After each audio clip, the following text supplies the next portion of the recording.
esőhes, megkérlek, hogy máshol es.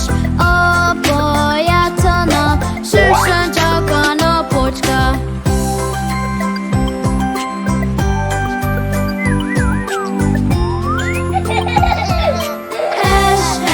Esőhes, megkérlek, hogy máshol es. A család játszana, süssön csak a napocska.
Ma elmesélek nektek egy történetet, hogy egy verőfényes napon, egy homokos tengerparton az ikerfiúk megtréfáltak egy gonosz kalózt.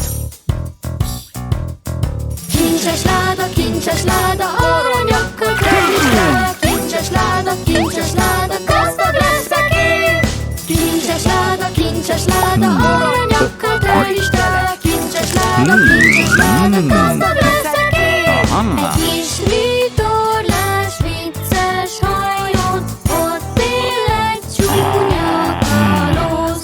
Szemfedőt tesz a szemére, térképet tart kezében.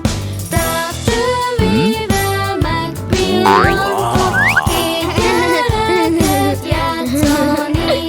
Itt rejtőzik egy kincses láda, meg akarja találni. A morcos kalóz eljut fel, megkergette az ikreket. Ásni kezdett hamarjában, de ő gyorsan elpillett. Gyertek, ikrek, segítsetek, míg én kicsit megpihenek. De nekik nem adok aranyat, mind megtartom magamnak. Kincses láda, aranyakkal teljes tele. Kincses láda, gazdag leszek én. Kincses láda, aranyakkal teljes tele. Kincses láda, gazdag leszek én. Ástak, mind hiába, nyoma sincs családának, de a kalóz nem adja fel. Gyorsabban! Szabadok lesztek! Egyszer csak egy kis faláda felbukkant ilyen hurrá. A kalóz odaugrott gyorsan, a gyerekeket kidobván. A lakatra lő pisztolyával, hallunk